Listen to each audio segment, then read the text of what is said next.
네, 실시간으로 시장 대응하고 싶다면 매일경제TV와 함께 하시죠. 10시 45분 구간 지나가고 있는데요. 여기서 우리가 눈여겨보고 있는 시청자분들의 실검 상위 종목들, 이에 따른 투자 전략 함께 세워보도록 하겠습니다.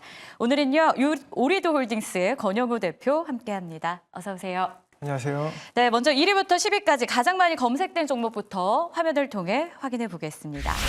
자, 대규모 유상증자 제동이 걸렸죠. 제2호 인수 포기 소식을 전하면서 투심이 살아난 이수페타시스가 1위를 차지하네요. 근데 이 장중에 주가 변동성이 너무 커요. 상한가로 직행했다 지금은 윗꼬리를 길게 달고 있는 상황이고요. 자, 그 밖에는 자동차 부품주죠. 대동기업, 현대차에 1조 원 넘는 부품 수주 소식을 전하며 주가 강세를 보입니다. 종가 기준으로는 어제 오늘 합쳐서 한 40% 상승하네요.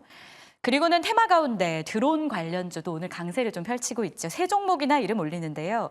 딥마인드가 육군과 드론 전사 양성을 위한 MOU 체결 소식 전했고요. 자, 그리고 태림 포장은 직접적인 드론주는 아니에요. 제지 관련주, 골판지를 제조하고 있는데 정부가 소형 골판지 드론 도입에 좀 힘을 주고 있어서 해당 종목으로도 기대감이 붙고 있습니다. 테마 하나 오르면 연결고리가 좀 빠르게 붙는다는 걸 확인할 수 있고요. 에이럭스도 드론 관련주죠. 자, 오늘 변동성이 큰 종목이 많은데 워투도 급등 후 하락 전환이고요. 5위의 노브랜드는 아웃도어 기업 인수효과 기대감에 강세 펼칩니다. 9위의 아주 아이비투자, 지분 보유한 스페이스X 몸값 상승을 호재로 안고 오늘 강세 펼치고 있고요. 공통점을 좀 찾아보면 대표님 좀 윗꼬리 달고 내려오는 종목이 너무 많지 않나라는 생각이 들고 그렇게 변동이 크니까 시청자분들도 아 이걸 따라 들어갔다가 내가 들어갔다 내려오는 그 타이밍이면 어떡하지라는 고민이 들 것 같아요. 대동기업부터 한번 가볼까요? 일단은 수주 소식을 전했는데 중요한 건 자동차 부품주가 관세에 대한 우려감이 좀 강한 상황이잖아요. 수주 소식이 좋은 건 맞는데 관세 우려가 공존하고 있어서 전략을 좀 자세하게 짜봐야 될 것 같습니다. 일단 이거 저번에 한번 언급을 드렸었던 종목 같습니다. 대동금속이 상승이 좀 많이 나왔을 때 대동금속보다는 대동기어가 좋겠다 이렇게 말씀드렸었고 그 이유가 이제 원래 대동기어가 먼저 상승 출발을 하고 나서 단일가 거래를 들어가면서 단일가 풀렸을 때 대동기어가 다시 한번 대장주 자리를 노릴 수 있을 것이다 이렇게 말씀드렸던 종목인데 오늘 같은 경우에는 이제 AI 농기계 이쪽 향 모멘텀으로 가는 것이 아니라 현대차랑 대규모 수주 소식으로 이제 1조 2,400억 규모로 그 해외 전기차용 플랫폼 핵심 부품 이제 그 아세이라고 하죠. 아세이 부품을 이제 수주했다는 소식으로 상승이 나왔는데 말씀하신 것처럼 이제 관세 우려 부분이 분명히 있습니다.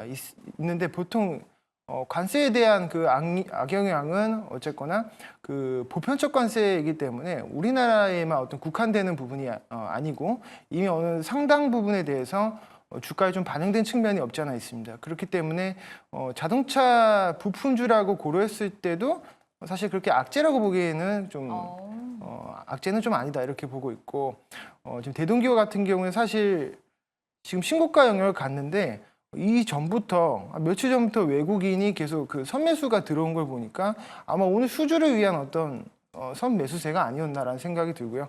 지금 신규 진입을 고려하기에는 아무래도 단기 급등이 좀 많이 나왔기 때문에 차익 매물이 충분히 나올 수 있다고 보고 있습니다. 그래서 지금 진입하시기엔 좀 무리가 있는 그런 종목이다 이렇게 말씀드리고 싶습니다. 대신해서 들어갈 종목이 있다면요? 대신해서 들어갈 종목이요? 네. 없으면 없다고 말씀 주셔도 되는데요. 이 섹터 전체에 대한 투자 의견일지 아니면 대동기업가 지금 자리가 부담스러워서 다른 종목을 찾은 시청자분들에게 조언이 될 만한 종목이 있을까 하고요.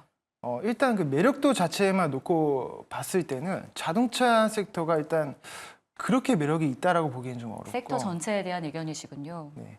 물론 이제 더 이상 하방으로 떨어지지는 않겠지만 어떤 추가 상승이 나온 어떤 상승 모멘텀 뚜렷이 없기 때문에 지금 AI 소프트웨어나 AI 의료기기 좀 많지 않습니까? 그래서 어떤 지금 뚜렷하게 상승이 나오는 퍼포먼스가 있는 그런 섹터 위주로 편입을 하는 전략이 좀 좋아 보이고요. 자동차 쪽은 매매를 좀 지양하고 좀 더 긴 호흡으로 가져가시는 분들은 지금 분할로 오랫동안 분할로 매수하셔도 좋을 것 같긴 합니다.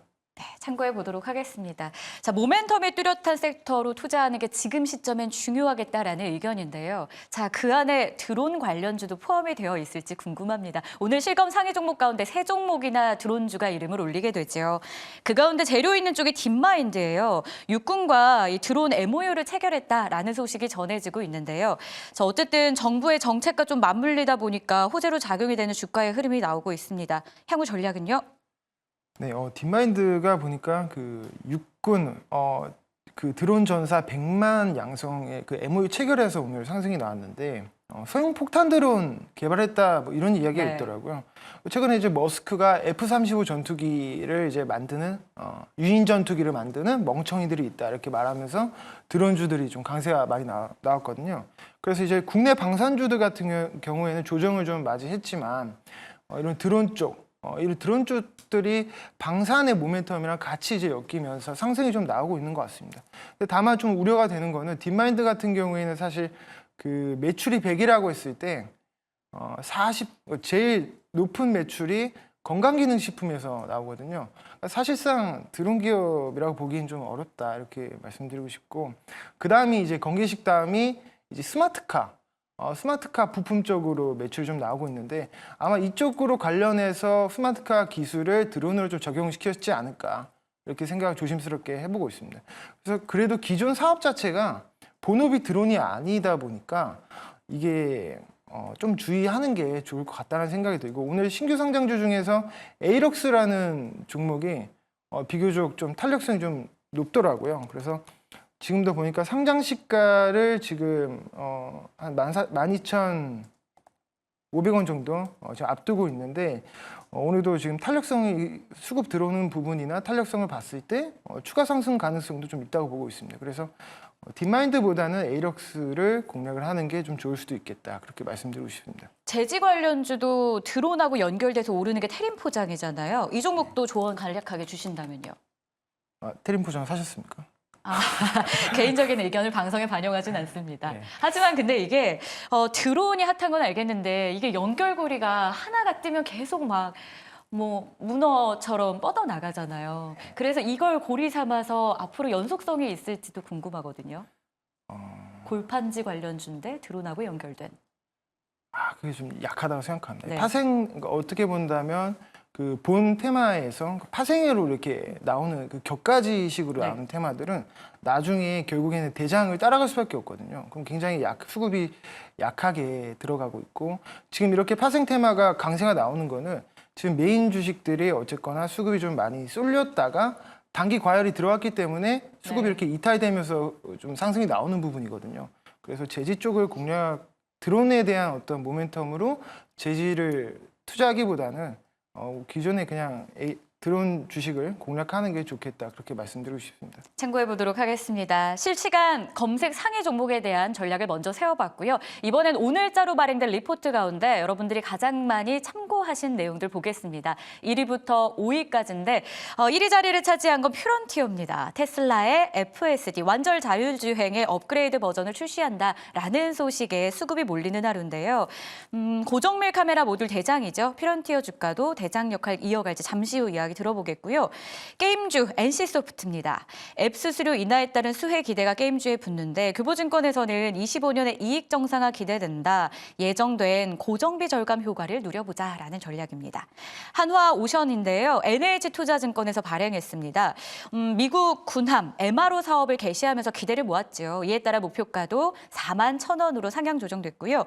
카카오페이 어제 참 강하면서 시선을 모았는데 신한투자증권에서 목표가를 34,000원으로 올려잡습니다. 증권 중심으로 영업이익 회복을 기대하고 있고요. 마지막으로 부채 비율 감소 기대하며 롯데쇼핑에 대한 의견도 제시가 됐습니다. 자, 이 가운데 1위 기업 보겠습니다. 퓨런티어인데요. 자율주행 정책 수혜, 이게 실적으로 나올지 궁금합니다. 실적이 나와주면 또 안정적인 성장도 가능하지 않을까요? 충분히 실적이 증명이 된다면 지금보다 더 높은 주가 상승률을 기록할 거라고 생각을 하고 있습니다. 다만 이제 직접적인 어떤 그 자율주행이랑 자율주행 관련해서 그 테슬라에 대한 모멘텀으로 좀 실적이 많이 높아질 것인가, 이것에 대해서는 아직 확실히 나온 건 아니지만 리포트로 보면 리포트 상에서도 2019년에서 2023년에 매출은 어쨌거나 그 고성장을 기록을 했고 전장용 후공정 검사 장비 매출액이 4배 정도 급증을 했다. 다만 24년이 조금 아쉬우면서 수주 공백이 나타나면서 실적 둔화가 좀 됐고 25년에는 트럼프 2기 정부에 대한 그 정책 방향 그래서 25년 테슬라의 신규 저가 모델이나 이런 생산 계획에 따라서 좀 수익이 실적 가시화가 좀 될 수도 있다 이렇게 좀 리포트가 그렇게 나왔는데 일단 피런티어라는 종목 자체가 제가 생각했을 때는 어떤 그 개별적인 어떤 모멘텀보다도 전체 자율주행향 그 모멘텀으로 상승하는 더 주가에 더 중요하게 작용한다고 보고 있거든요. 최근에 테슬라의 FSD 그 소프트웨어 업그레이드 한 거 제가 보니까 이게 뭐 그 주차 해제, 후진 기능 그리고 자율적으로 좌회전 우회전하고 끼어드는 것까지 완벽하게 이제 미국에서는 구사가 되더라고. 그래서 와 이거 정말 대단한 차구나 생각했는데 국내에서는 사실 이게 안 되거든요. 좀 국내에서는 어쨌건 규제가 있기 때문에 국내에서는 테슬라의 그런 자율주행이 완벽하게 좀 이루어지기가 어렵다라고 보고 있는데 그래도 트럼프 2기에 대해서 최대 수혜는 머스크이기 때문에 이 머스크의 자율주행 사업이 어쨌건 잘 되면 국내에서도 충분히 반영이 될 수 있다고 보고 있고 피런티어는 전장용 카메라 장비를 납품하는 기업이다 보니까 테슬라가 많이 팔리면 당연히 수혜를 받을 수 있지 않을까라는 생각을 하고 있습니다. 네, 수혜 기대감 있는 퓨런티어. 지금 자리에서 편입은 좀 어려울까요? 오늘 보시면 네. 이제 좀 그 고가 한 29,000원 선에서 좀 안착을 했으면 좋았을 텐데 이 윗꼬리 대고 좀 많이 떨어진 걸 보니까 테마에 대한 어떤 약한 그 실적 우려나 이런 부분이 좀 반영이 되지 않았을까라는 생각이 들고 기간 조정이 조금 더 필요해 보인다고 생각을 네. 하고 있습니다. 네. 참고해서 전략 세워보겠습니다. 자, 그리고 카카오페이도 볼게요. 어제 갑자기 급등했죠. 카카오 그룹주 자체가 페이도 그 중심에 있었는데 오늘 리포트에 따르면 증권 중심으로 영업이익 회복 기대된다라는 내용의 목표가가 상향됐습니다.